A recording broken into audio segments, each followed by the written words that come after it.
going, my Comicchat Army? We're here today with Nathan Murray, the creator of Dreamvolution. Dreamvolution. It's like the evolution of my dreams.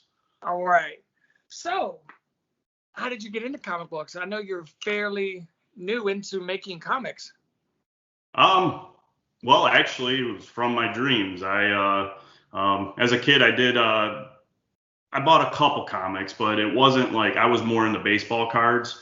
So I bought a couple comics, and then, I'm 43 now. So this started about 3 years ago.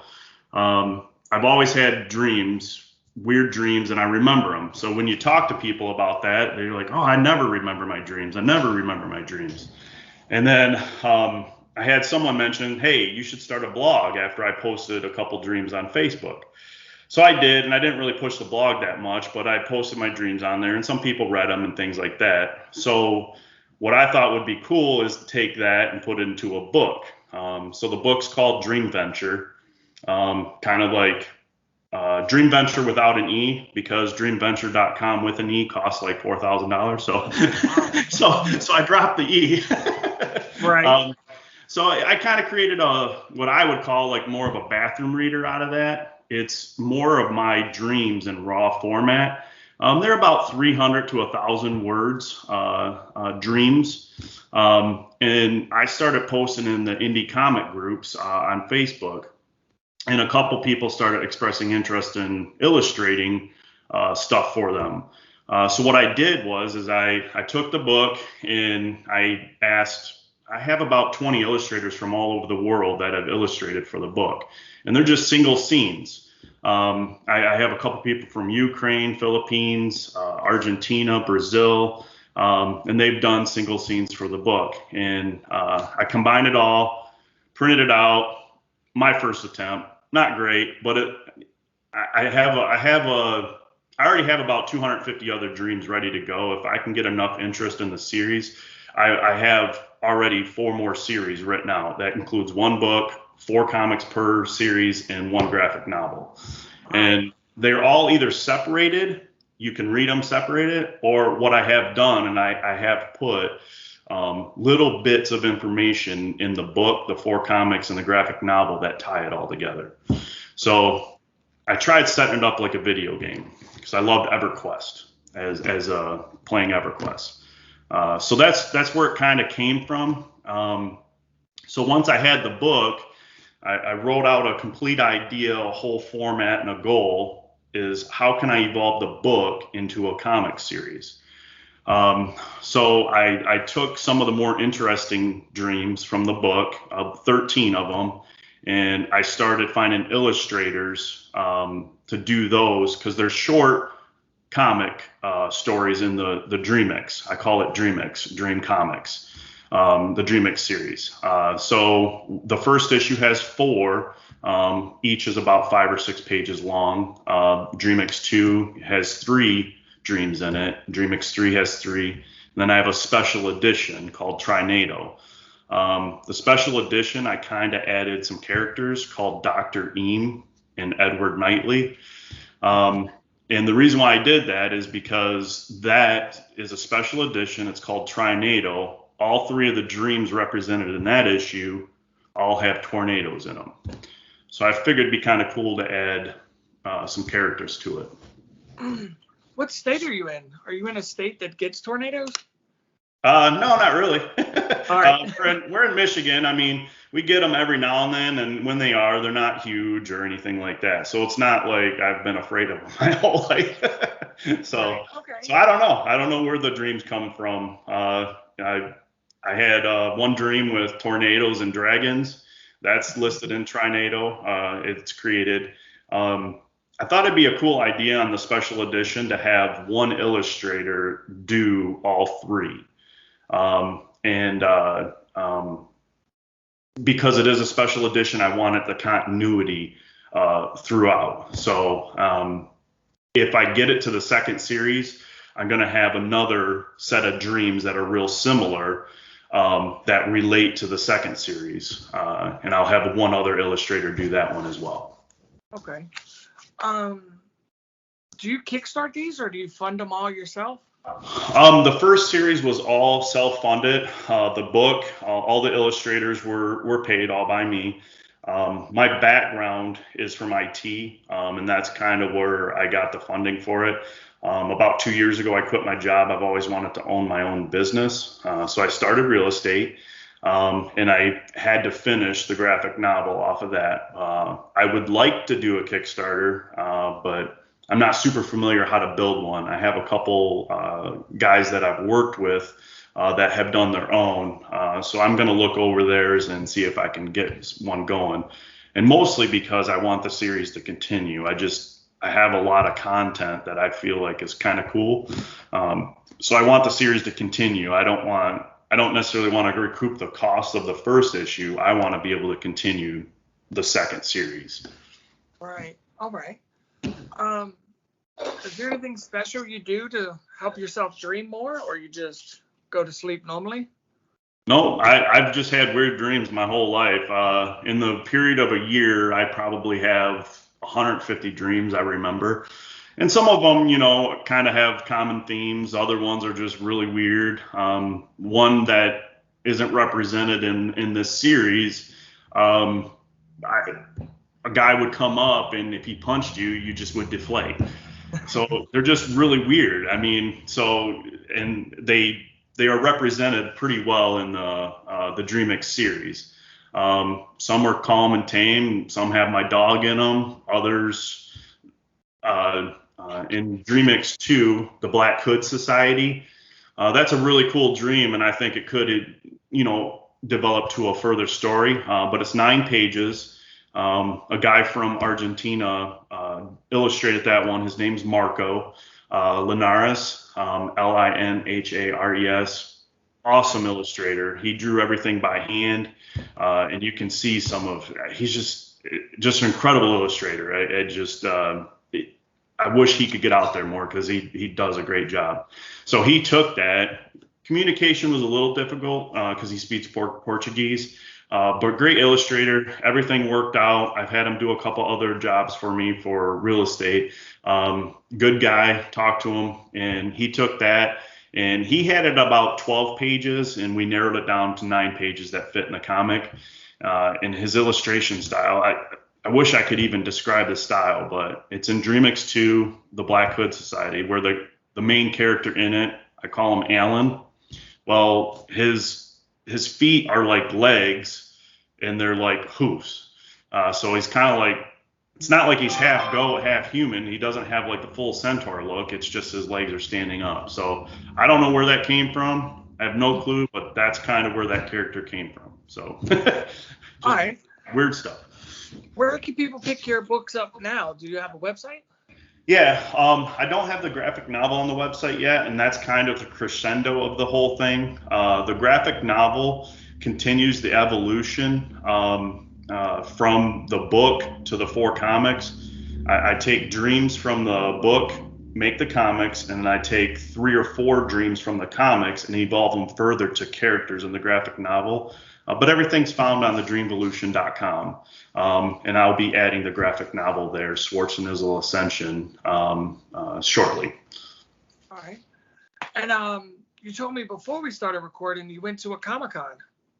Yeah, it was a really cool experience. We went to Motor City Comic-Con about 2 years ago, and when I say we, me and my wife. Completely different experience. I didn't realize how large and how involved the fans were with everything, and it's really cool. I mean, it's a great following, and the place was absolutely a madhouse. Suburban Showplace is right near Novi in Wixom, Michigan. It's a huge building, and when they had a lot of different shows there, and I've been to boat shows and stuff like that. But they have probably about 5 acres of parking, and it was all full. Absolutely ridiculous. So we went there 2 years ago when I first started kind of creating this, just to kind of see stuff. I met a couple guys there. One of them is the main illustrator of the graphic novel. And then I actually had it edited by a couple gentlemen there that have their own comic book series as well, called Three Wise Men Media. They edited the graphic novel. So I I'm not a great writer, so I wanted to make sure I kicked it off to people who were in the industry that can appreciate it and make sure I got steered the right way. Because I'm not one that wants to put out garbage. I want to make sure it's done right if I'm going to do it, and I'm happy with everything. So the one in Flint was really cool, Comic-Con. My wife and I went. We were there all day. It's a one-day event. Met a cool gentleman, artist named Arta Old School. He was really cool. But we sold about 19 comics, paid for our day, and we had a lot of fun. Yeah, which I think, I don't know, y'all can tell me down in the comments, I think 19 comics is a lot. I mean, you didn't promote it before you went to the con, or you just showed up to the con? We just showed up. I mean, we had a table. I bought the table about 3 weeks before. I think they had a couple left. So we just showed up, and I didn't promote it to anybody or anything. We just showed up, and then when people would walk by, they were interested. I had one guy show up, walk up to me, and I was busy talking to someone else, and he felt like he wanted to engage and talk, and I couldn't get to him because I was busy with someone else. And he came back a couple hours later, and I would put him around mid 20s, maybe low 20s. Well, he says that he has dreams all the time, and he ended up buying all 4 of the DreamX comic series, and he just thought it was a really cool idea. So that was pretty flattering that someone recognized how I was doing that, and he liked the idea. So I thought that was a really cool transaction. Yeah, that was really cool. Did you lay the comics out or the panels out so like anybody could read it and understand it, or? No, what I had, through advisement of the illustrator of the graphic novel, and I didn't have the graphic novel at that time. It was still getting ready to go to print. So I had DreamX 1, 2, and 3, and then I had the Dream Venture book. And all we did is we had little stands, and then we had all 5 facing forward. And then he said, why don't you just kind of maybe make cards of the covers without the cover names on them and lay them out. So I did that, and that's all I had, is just had a full table and those up, and then when people would walk by, they were interested, and I talked to them about it. So, nice. So it was, I didn't have any extra panel. I'm not an artist, and I don't claim to be an artist. I'm the writer-creator of the whole series, and so I knew I had to find artists who were interested in illustrating it, and I think all the styles do represent dreams really well. All right. Well, what advice would you have for newcomers like yourself that want to get into comics? Well, it's definitely an adventure. I had no clue what I was doing. I think the primary advice is if you want to get into comics, start joining some of the indie comic Facebook groups. That's where I got some of my information. And then meet some people locally that have their own indie series, because they've done a lot of the groundwork. And from what I've found, they're willing to share information with you, so you don't get misguided, because you can mess up a lot of stuff really quickly. Example, I didn't realize the way you place the panels is so important for pacing. Well, the main illustrator, Ryan Tavares, for Schwarzenegger's Ascension, he knows that. He's experienced in it. He has his own graphic novel series called Nomads. And I would have never even thought of doing that. Whereas he's the illustrator, he can see that, and he knows, hey, every page can't be 6 panels. So it's stuff like that people know that can give you advice. Hey, don't lay them all out 6. Sometimes you need 4, sometimes you need 2, and it goes with the pacing of the book. So the first bit of advice is get with somebody who you know is in your area that knows the industry. I think that knowledge is phenomenal. Right. Social medias, where can we find you? On Instagram, I have at the Dreamvolution. On Twitter, at Dreamvolution. And then the dreamvolution.com is more of like the sales site. It's very basic, big cartel. And then we ship the comics $6, and I can usually ship it for less than $4. So each comic is $6, and then the special edition's $8. I have the book at $15, and then the graphic novel is going to be $20. Some people say that's a little lot for a comic, but I think with the illustration, all of what went into the comic. It's worth it, especially with the illustrators that I have. I'm not really mispleased with any of them. They all have their own great way of doing it, and I think the different styles are definitely represented in the whole series. Do you have like a bundle deal where they can get everything for a flat rate? I haven't thought about that yet. Right now, everything is $60. That's the graphic novel, the book, and the 4 comics. But yeah, I could do something like that. I'm not opposed to that at all. Maybe like a $50, like $10 off, or free shipping, something like that. I haven't even thought about that. That's a really good question. Yeah. How about anybody that goes over from this interview and buys a book, we'll give them free shipping. Yeah, we could definitely do that. I'm not opposed to that at all. I mean, there's another learning curve.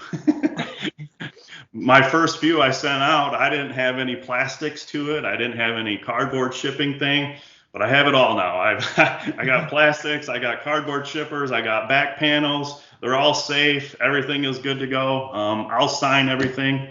Because some people don't like it signed, and I know that, and I'm all good with that. But most people so far have been asking me to sign. I've shipped stuff to Sweden. Yeah, yep. I already have a couple fans out there. And then I've shipped stuff pretty much all over the United States right now. Not a lot, but I do have fans. I've gotten shipped some stuff to Florida, Virginia. But it's kind of weird. I guess I'm an international author. Yeah, now you are. That's huge. But I mean, it's been fun meeting a lot of people too. I keep in contact with all the illustrators. This has been a long project. It's been about 2.5 years to finish the book to the graphic novel. And I still talk to a lot of illustrators. I have a couple ladies who illustrated for me in Italy. 3 of them to be exact, and they're all like phenomenal illustrators. And I still talk to them. Through the pandemic, I talked to them. They were locked down pretty good. So it was just nice to hear another side of like what was going on in different parts of the world. And we all connected because we all had that love of our stories and our comics. And it was really cool. Okay. Well, thank you, Nathan, for taking the time to come talk with us. Is there anything you want to say before we go?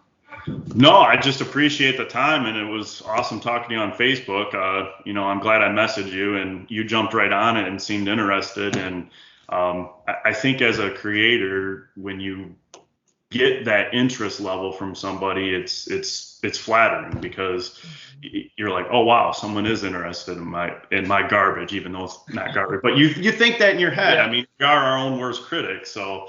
I was excited, and I appreciate you taking the time. I mean, it's just really appreciated. Yeah, thank you for coming to take the time to come talk with us. Awesome, I appreciate it. Thank you. What? You mean you haven't subscribed to Comicchatauthority? Oh, come on, subscribe already. What are you waiting for? It's no big deal. Like, man, don't forget to tell him to hit that like button. Yeah, that too. Just subscribe.